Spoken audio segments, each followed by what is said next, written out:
All right, so today I am feeling pretty trashy. This has been coming on for the last couple of days, and I am just not physically interested in doing what we're doing. We have tremendous winds in our area right now. It's a nice, beautiful sunny day. It kind of reminds me of March or April around here where the winds kick up. So if you hear wind noise in the background, it's not a hurricane, it's not a tornado that I know of. It's just, you know, South Carolina lateral winds that we usually get 2 months from now. There you go. For 45 years, the Miller family and the dedicated staff at Autocrafters have been here helping you to restore your dream Ford. Thank you for your support. Here's to another 45 years of delivering parts for your Falcon, Fairlane, F100, Galaxy, Maverick, and Pinto. All right, so what I'm going to talk about real quickly before I lose my voice today is our bed plate. Now, this is going to be a question episode. I am asking you, the viewer, to write into the comments below or send me an email at the address below me here about what you think we should do with the plate. I have an idea about what I'm going to do, which I will discuss here in a second, but I want to know what you guys think because it's not a conundrum, but we've got a little bit of an issue here that's going through my mind with doing what we're doing, with making this a separate section from the under area here in this Ranchero. Now, the problem that is causing me is this. When I lay this in here, this is now sitting on the line where the bed plate is. In other words, the bottom plate that's underneath here is right up underneath this. If I split this, even down the middle here, I am going to have coves that stick up like this sticks up on the plate on this end.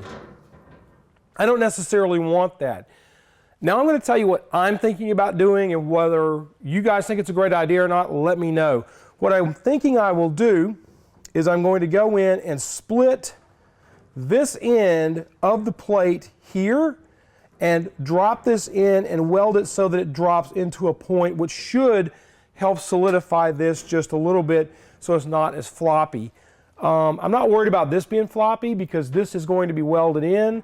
This one, I don't really care if it's floppy so much, but I don't want it to be odd looking. So if I can split these all to the same depth out across here, I'm going to lay them down.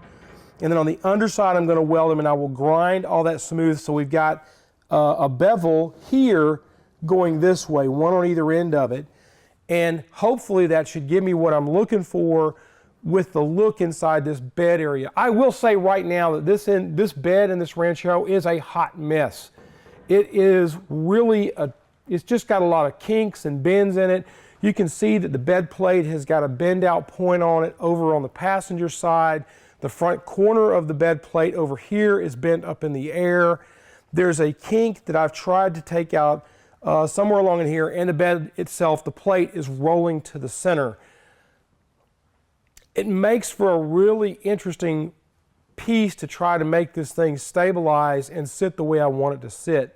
Ideally, what I should probably do is go in and, you know, take this plate and have someone media blast it so I actually can see what I've got going on. Logan is a little anxious about just trying to get this thing on the street. He's a teenager, so what do teenagers want to do? They want to drive it. They don't give a crap how it looks. They'll quote unquote go back and fix it later. I would prefer to get it right, but he doesn't want to spend the money to get it right, and it's going to cost money to have somebody come in and media blast for us here. Yes, I would like to media blast the whole Ranchero. That's not going to happen probably either. So I have to kind of work with what I've got. What do you think we should do? That's what I really want to know here. Do you think that we should do what I'm talking about, or can you send me a drawing of what you think we ought to do? Keep in mind that I don't have the ability to borrow a metal brake. I don't have a way to cut the metal other than cutting it with a cutoff wheel, which means that the gap on this is going to be somewhere in the neighborhood of a 1/16 of an inch wide. Even after we do what we're doing here, we'll probably have a gap there. I'm working with very basic and minimal tools and trying to figure out how to do this like you possibly would do it if you were doing it at home, working in your garage. I am already starting to lose my voice. So what I want you guys to do is just write in the comments, tell me what you're going to want me to do, or at the email address below me here. Let me know what you think about that. That's really all I've got for you guys this week. I am, like I said, losing my voice. I'm trying to keep it so that we can continue to keep ahead of everything on the 67 Mustang over on Autorestomod. So, with that happy doo-doo, I am done for the day. You guys, love on each other, take care of each other, treat each other nice.